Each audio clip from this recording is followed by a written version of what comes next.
Hi, back to back 2 season champion ಆಗಿದ್ದೀವಿ. ಈಗ ಕಾಡುವಂಥ ಪ್ರಶ್ನೆ, ಯಾರನ್ನ ರಿಲೀಸ್ ಮಾಡ್ತಾರೆ ಈ ಸೀಸನ್ನಲ್ಲಿ ಅಂತ. May be it's too early. ಈಗಷ್ಟೇ ನಾವು ಟೂರ್ನಮೆಂಟ್ ಮುಗಿಸಿ ಒಂದು 3-4 ದಿನ ಆಗಿದೆ. ಬಟ್ ನಮಗೆ ನೆನಪಿರಬೇಕು, ಹಿಂದೆ ಕೂಡ ನಾವು ಲಾಸ್ಟ್ ಸೀಸನಲ್ಲಿ ಚಾಂಪಿಯನ್ ಆದಾಗಲೂ ಕೂಡ 8 ಪ್ಲೇಯರ್ಗಳನ್ನು ರಿಲೀಸ್ ಮಾಡಿದರು. ಲಿಯಾಮ್ ಲಿವಿಂಗ್ಸ್ಟೋನ್ ಅವ್ರನ್ನ 8.25 ಕೋಟಿ ಇತ್ತು, ಅವ್ರನ್ನ ಬಿಟ್ಟಿದ್ರು. ಲುಂಗಿ ಎಂಗಿಡಿ ಅವ್ರನ್ನ ಬಿಟ್ಟಿದ್ರು. ಹಾಗೆ ಟಿಮ್ ಸೈಫರ್ಟ್, ಬ್ಲೆಸಿಂಗ್ ಮುಜರ್ಬಾನಿ.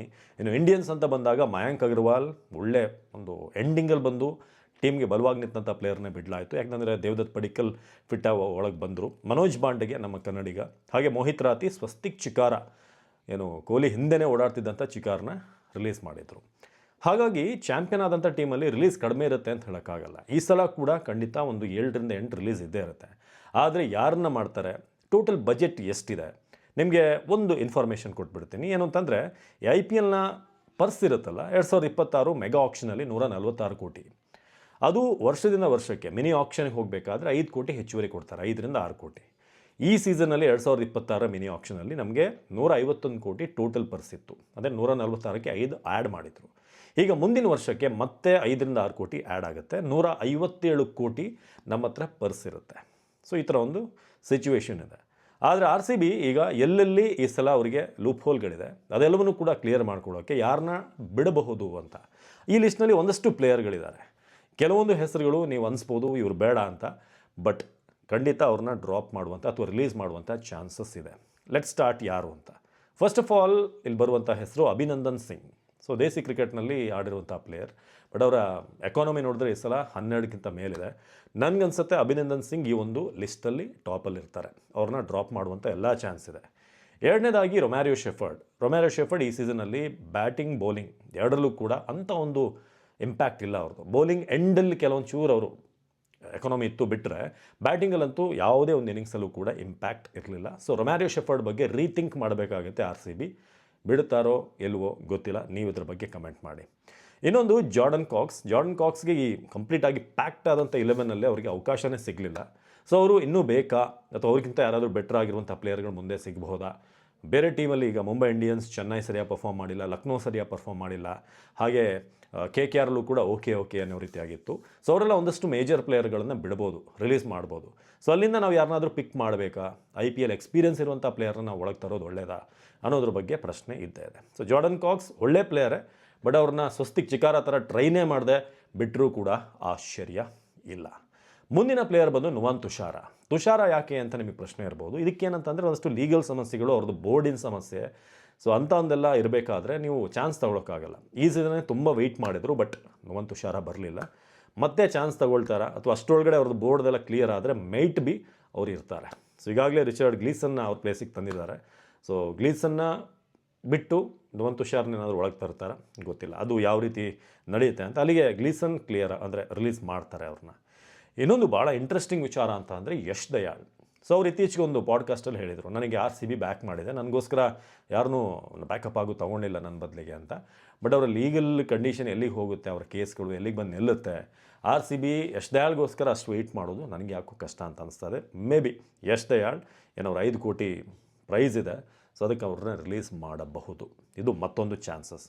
ಅದೇ ರೀತಿಯಾಗಿ ಮುಂದಿನ ಪ್ಲೇಯರ್ ಬಂದು ಜೇಕಬ್ ಬೆಥೆಲ್. ಹೌದು, ಫ್ಯೂಚರ್ ಸೂಪರ್ ಸ್ಟಾರ್ ಎಲ್ಲ ಕೂಡ ನಿಜ, ಬಟ್ ಅವ್ರನ್ನ ರಿಟೈನ್ ಮಾಡ್ತಾರಾ ಅನ್ನೋದ್ರ ಬಗ್ಗೆ ಪ್ರಶ್ನೆ ಸಹಜವಾಗಿದೆ. ಸೊ ಗೊತ್ತಿಲ್ಲ ಏನಾಗುತ್ತೆ ಅಂತ. ಸೊ ಜೇಕಬ್ ಬೆಥೆಲ್ ಸ್ಟಿಲ್ ಒಂದು ಡಿಬೇಟ್ ವಿಚಾರ. ಫಿಲ್ ಸಾಲ್ಟ್ ಇದ್ದೇ ಇರ್ತಾರೆ, ಬಟ್ ಜೇಕಬ್ ಬೆಥೆಲ್ 50-50 ಅಂತ ನನಗನ್ನಿಸ್ತಾ ಇದೆ.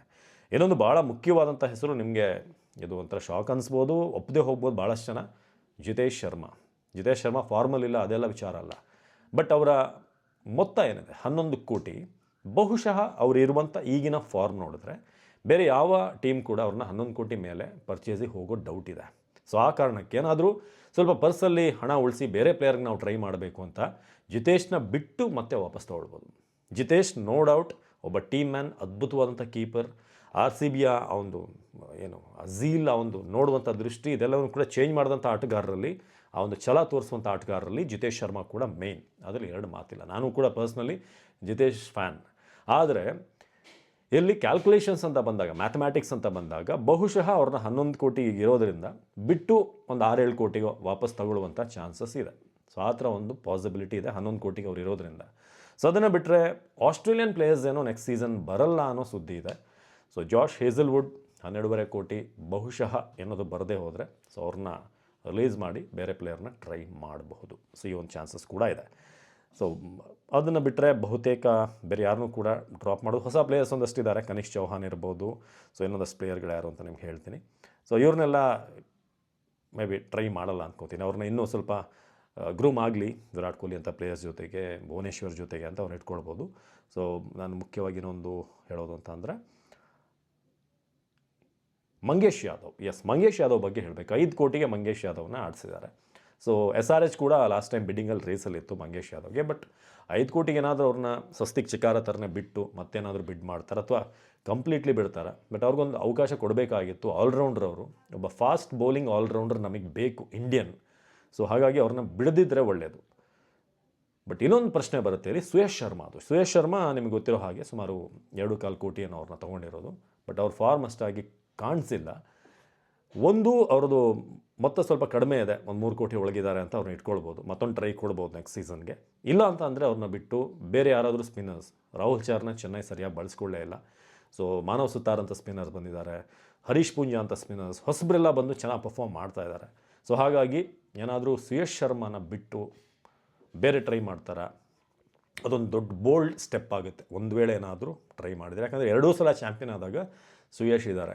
ಇಲ್ಲಿ ಈ ಸೀಸನಲ್ಲೂ ಕೂಡ ಕೆಲವೊಂದು ಮ್ಯಾಚಲ್ಲಿ ಚೆನ್ನಾಗಿ ಮಾಡಿದ್ದಾರೆ. ಬಟ್ ಎಕ್ಸ್ಪೆಕ್ಟ್ ಮಾಡಿದಂಥ ರೀತಿಗೆ ಒಬ್ಬ ಲೀಡ್ ಸ್ಪಿನ್ನರ್ ಮಾಡಿಲ್ಲ. ಸೊ ಹಾಗಾಗಿ ಬೇರೆ ಸ್ಪಿನ್ನರ್ಗೆ ಹೋದರೂ ಕೂಡ ಆಶ್ಚರ್ಯ ಇಲ್ಲ. ಸೊ ಇದು ಮತ್ತೊಂದು ಹೆಸರು. ಸೊ ಇದನ್ನು ಬಿಟ್ಟು ಬೇರೆ ಯಾರೂ ಕೂಡ ಅಂತ ಚೇಂಜಸ್ ಆಗುತ್ತೆ ಅಂತ ನನಗನ್ನಿಸ್ತಾ ಇಲ್ಲ. ಬಹುತೇಕ ಅದೇ ಟೀಮ್ ಇರುತ್ತೆ. ದೇವದತ್ ಪಡಿಕ್ಕಲ್ ಇರ್ಬೋದು, ಪಟೀದಾರ್, ಇವರೆಲ್ಲ sure short names. Virat Kohli ಹಾಗೆ ಭುವನೇಶ್ವರ್ ಕುಮಾರ್ ವಿಚಾರವಾಗಿ ಏನಂತಂದರೆ ಅವರ ಏಜ್ ಫ್ಯಾಕ್ಟರ್ 37, ಫಿಟ್ನೆಸ್ ಕಾಯ್ದುಕೊಂಡಿದ್ದಾರೆ. ಏನಾದರೂ ಅವ್ರನ್ನ ಇಂಟರ್ನ್ಯಾಷನಲ್ ಲೆವೆಲಿಗೆ ಕರ್ಕೊಂಡ್ರೆ ಆಗ ಫಿಟ್ನೆಸ್ ಇರುತ್ತಾ, ಏನಾದರೂ ಒಂದು ಅಚ್ಚರಿಯಾಗಿ ಟೀಮ್ ಇಂಡಿಯಾಗೆ ಏನಾದರೂ ಬಂದರೆ, DK ಕಮ್ಬ್ಯಾಕ್ ಮಾಡಿದ್ರಲ್ಲ ಭಾಳ ವರ್ಷ ಆದಮೇಲೆ, ಸೊ ಆ ಥರ ಏನಾದರೂ ಬಂದರೆ ಗೊತ್ತಿಲ್ಲ. ಅದನ್ನು ಕೂಡ ಅಷ್ಟರಲ್ಲಿದೆ, ಕ್ವಶನ್ ಮಾರ್ಕಲ್ಲಿದೆ. ಬಟ್ ಈ ಸಲ 28 ವಿಕೆಟ್ ತೊಗೊಂಡಿರುವಂಥ ಭುವನೇಶ್ವರವ್ರನ್ನ ಬಿಡುವಂಥ ಪ್ರಶ್ನೆ ಇಲ್ಲ. ಕೆಲವರು ಅದ್ರ ಬಗ್ಗೆ ಪ್ರಶ್ನೆ ಮಾಡಿದ್ರು, ಅದಕ್ಕೆ ಹೇಳಿದೆ ನಾನು, 37 ವರ್ಷ ಆಯಿತು, ಅವ್ರನ್ನ ಉಳಿಸ್ಕೋತಾರ ಏನು ಅಂತ. ಬಟ್ ಅವ್ರು ಇರ್ತಾರೆ, ಯಾಕಂದರೆ ಈ ಸೀಸನ್ ನೆಕ್ಸ್ಟ್ ಸೀಸನ್ಗಾದರೂ ಖಂಡಿತ ಇದ್ದೇ ಇರ್ತಾರೆ. ಆಮೇಲೆ ಏಜ್ ಫ್ಯಾಕ್ಟರ್ ಅವ್ರ ಫಿಟ್ನೆಸ್ ಮೇಲೆ ಡಿಪೆಂಡ್ ಆಗುತ್ತೆ ಅದು. ಸೊ ಅದನ್ನು ಹೊರತುಪಡಿಸಿದ್ರೆ ಬಹುತೇಕ ಬೇರೆ ಯಾವುದೇ ಒಂದು ಪ್ಲೇಯರ್ಸ್ ಟೀಮಿಂದ ಹೊರಗೆ ಹೋಗುವಂಥ ಚಾನ್ಸಸ್ ಇಲ್ಲ. ನಮಗಿರುವಂಥ ಮೇನ್ ಲೂಪ್ ಹೋಲ್ ಅಂತಂದರೆ ಒಂದು ಲೀಡ್ ಸ್ಪಿನ್ನರ್, ಹಾಗೆ ಮಿಡ್ಲ್ ಆರ್ಡರ್ಲಿ ಫಾರ್ಮಲ್ಲಿ ಬರಬೇಕು ಇವರು. ಸೊ ಹಾಗಾಗಿ ಒಬ್ಬ ಅಡಿಷ್ನಲ್ ಬ್ಯಾಟ್ಸ್ಮನನ್ನು, ಫಿನಿಷರ್ನ ನೋಡಬಹುದು. ಶೆಫರ್ಡ್, ಜಿತೇಶ್ ಇಬ್ಬರು ಕೂಡ ಔಟ್ ಆಫ್ ಫಾರ್ಮ್ ಇರೋದರಿಂದ ನಮಗಿನ್ನೊಬ್ಬ ಸಾಲಿಡ್ ಫಿನಿಷರ್ ಒಬ್ಬ ಬಂದರೆ ಚೆನ್ನಾಗಿರುತ್ತೆ. ಅದು ಯಾರನ್ನ ರಿಲೀಸ್ ಮಾಡಬೇಕು ನೀವು ಕೂಡ ಕಮೆಂಟ್ ಮಾಡಿ ತಿಳಿಸಿ. ಯಾವ್ಯಾವ ಪ್ಲೇಯರ್ಗಳು ಎಲ್ಲಿರೋಕ್ಕೆ ಲಾಯ್ಕಲ್ಲ ಅಂತ. ಸ್ವಪ್ನಿಲ್ ಸಿಂಗ್ನ ಉಳಿಸ್ಕೊಳ್ಳಿ, ಯಾಕಂದರೆ ಅವರ ಮೊತ್ತ ಕೂಡ ಜಾಸ್ತಿ ಇಲ್ಲ, but useful player, lucky charm. So ಹಾಗಾಗಿ ಸ್ವಪ್ನಿಲ್ಗೆ ರಿಲೀಸ್ ಮಾಡುವಂಥ ಅವಶ್ಯಕತೆ ಇಲ್ಲ ಅಂತ ಅನಿಸುತ್ತೆ. ಸೊ ಲೆಟ್ಸ್ ಸಿ ಯಾವ ರೀತಿಯಾಗಿ ಶೇಪಪ್ ಆಗುತ್ತೆ ಅಂತ ನೀವು ಕಮೆಂಟ್ ಮಾಡಿ. ಯಾರನ್ನ ರಿಲೀಸ್ ಮಾಡಬೇಕು, ಯಾರನ್ನ ಉಳಿಸ್ಕೊಳ್ಬೇಕು ಅನ್ನೋದ್ರ ಬಗ್ಗೆ. ನಮಸ್ಕಾರ.